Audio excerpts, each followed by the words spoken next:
Ntebbe munange kigambibwa nti ku lunaku olwa Sunday omu ku bakozi abakola mu Control Tower ekizimbe kya Control Tower era nga amanyiddwa nga Jonathan Kayizi kigambibwa yalumbiddwa omusota era ne gumuluma omukulu ono aba amanyiddwa nga Electronic Information Manager AIMO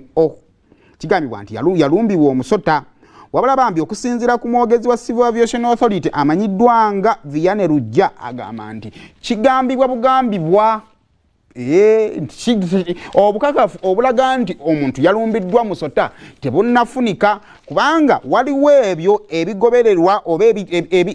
ebitambulira ku muntu alumiddwa omusota naye okusinziira ku reports ez'abasawo ezakebeddwa kigambibwa mbu ono si musota gwe gwakoze kikwe gwamulumye okusinziira ku mwogezi wabula okusinziira ku bantu ab'enjawulo ababaddewo kigambibwa nti omusota ogugambibwa okubanga gwavudde mu kisiko gwesolosezza ne gutuuka mu kifo ekimanyiddwa nga communication inner room eyo omukulu eno gy'abadde atuula era okukakkana ng'omusota gukoze ekigumulumye bannanga abatambula n'ebisolo byammwe abatambula ne peeti zammwe kati oyinza okuba nga waliwo omuntu nga musota tegwavudde na mu nsiko nga waliwo alina omusota ng'eringa nga peeti ye nga yagwerabidde ku airport divorce gy'oli bannaye kyewuunyisa musota gukulumira kutya ku airport divorce oba gy'olyogerako n'eggwanga munnange naawe okoleko munnange ogamba otya wanyumye ojje nga tutoleme tutuka mwana wange wasotya obulamu buli butya kano wakafunyeko okatwalireko abewaka oba tonakafunako saimo Royco all in one sinzidde wano namuŋona gwatulaba omulungi wiiki yatandise tunaku lwakubiri wiiki eno kyomanya nti mwemuli ate enaku enkulu Christmas naye esembedde ku Sunday awo akasente abantu bakayiya nnyo mpisa wali katale kasubi awo nga wakutte jamu akutte nebuuza balagawa naye nga nkutegeeza nti muganda wange saawa zino mba ntuuse n'akanzaali kaffe nkutegeeza nti gwatana kulya katogo all in one Royco all in one okuva nafe aba Unilever bakuleeteka nakapya lero nja kubuuza ku binamuŋona kiri kitya akanzaali kali katya batubulire kiri kitya mu mbeera efaananidde awo abalidde katogo akalimu akanzaali kano bakasanze batya nange weewaawo ngenda kulya katogo mpulire obuwoomi bwako abeeno muli mutya muli bulungi tulikirya tambudde bitya muzeeyi wasuze otya yeruso ndaba obuwoomi lwa katogo akanzaaliko wakategedde kano kasusse kaloyiko kawoomu nnyo kasinga ka bulijjo soko buliro omuntu atulaba eyo ate nabakkalya akwesaawa zino kikyamisinga ate nabakkalya kyagala nalya kaloyiko kano nalozaako nawulira bwe kali omukyala gyali ewaka gyali atera okufumbira katogo atera afumbira katogo akafumba kano just njagaleko mutwalireko mugambe nti mukyala sula mukokkano oba enkyankazza nkwongereyo akalala naye nze kenkawulidde ketugenda okukozesanga bagambe nti gwali ate nabakkalyako asubwa bingi ajja akalyeko omanyi gapetaako Semata Emmanuel nkola gwa boda ku toto bitambula amukulu muli mutyena ate mmwe kyetuli sebo akanza akatogo mukaliddeko naye ng'otaddeko omukono kiki twagala bakatunuleko Bible eri waggulu nnyo Bible eri waggulu nnyo akanzaali kali katya nange ndi wakikomanda era ngenda akatwala naye ogenda bateramu akanzaali kano all in one lekasokeko kano osokuwa sampling kano jasi kabasuuliremu olwaleero bajja kukuwulira owagambe nti Bible erinye naye nga akatogo kali katya akatogo bannayi era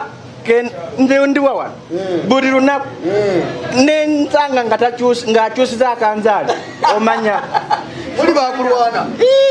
obimanyi nanti Bible egenda kubeera waggulu kadde okuva n'olwaleero omukyala ewaka gyali omukyala teri gwe weefumbira nze neefumbira olinda ki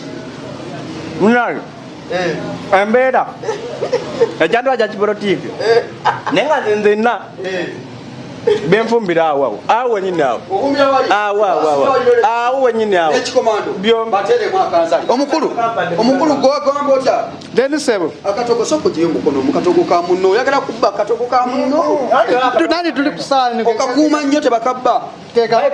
Kali mu kirungo kyenyini kyenyini. Akanzali akaroiko wakategedde. Kungategedde mukamwana. Nati byonna oli mbadde mugula simanya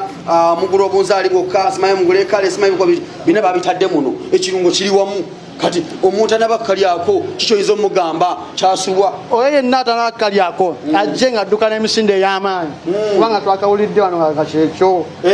wano we mulidde wa maamaani Anti Amina yabatereddemu akalungo yakatereddemu akalungo baaba yali eyo tunoza kwati Amina atubulireko Anti Amina yali ayanguweyo ajje nga lwana nga susse soko omuntu mulage nti owoomerwa nze mbagambye bonna bangwe kyona bujja kibeera bwendi bujja mubeera bwendi naye Anti Amina leero ebintu byafumbya ne baba leero Bible eri waggulu mama leero kisusse buli omu yenna ajje nga ayanguwa ajje atubulire ki kyateredde abulire akalungo kano akatandise dde okubanga kateera abantu mu byokulya naye mulina engeri gye muwomesa akatogo bannange ng'omukyala gyali awaka namukyala olina kantola bono obolabye wanje mwena mubeera wamu mwefumbira kikomando ani asooka okuloza ku mmere Anti Amina wuuna byonna atumbira akatogo owaayi wasuza otya Anti Amina obulamu bulungi tula eno baana obulamu bulungi abantu bagambye nti obateereddemu akalungo kano akatogo buli omu asaana akikuuma butiribiri sooka obulire omuntu afumba akatogo oyo omukyala afumba akatogo mu katale afumba akatogo ewaka biki byamiisinga mu kalungo kano omuntu afumba akatogo olina okukozesa akaroyiko kano kubanga kalungi nnyo okwotasooka kozesa kiri kitya kiri bulungi kisufu wangi abantu bajubire nnyo akatogo butereevu kubanga n'akawoowo okawulira nti ofumba akatogo kubiriza abakyala abafumba obutogo mu butale eyo abafumba obutogo mu kibuga Kampala abafumba obutogo mu kibuga abafumba obutogo ekasubi akanzaali kano Royco all in one kalungi nnyo kubanga nze kakozesezza kuba bansanze nkozesa Royco oli owaku omulala ate nako kayitirivu yakwanguyiza obulamu esebo osula mu busuzi bangambe tuwosula mu bwoti ne woolya bijanjaalo owulira ng'ennyama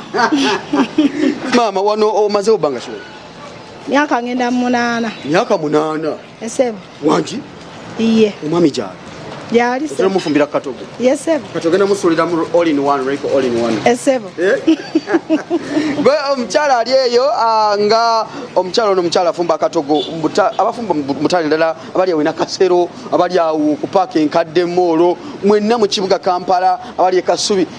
nonya akanzali kabaita Royco all in one okuva mbanafa ba Unilever bakutegeeza nti muganda wange kekaliko essaawa zino buli ku makyasula mu busuzi bwoti bakasitoma badde bagenze ojja kulanga bakubira essimu nti maama Amina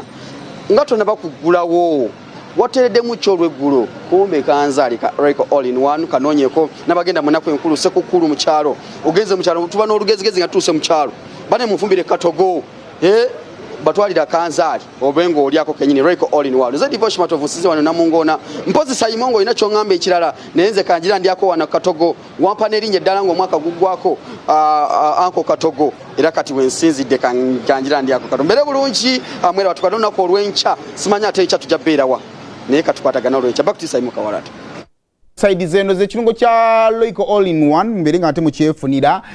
tugeza kubanga tu promotinga product empya eya Royco so abachajja mitundu ya mwenga bagenda maswanga ate basampolinga empoma ya katogo akafumbiddwa ekirungo kya Royco all in one kale mpa abazali bolonako olwaleero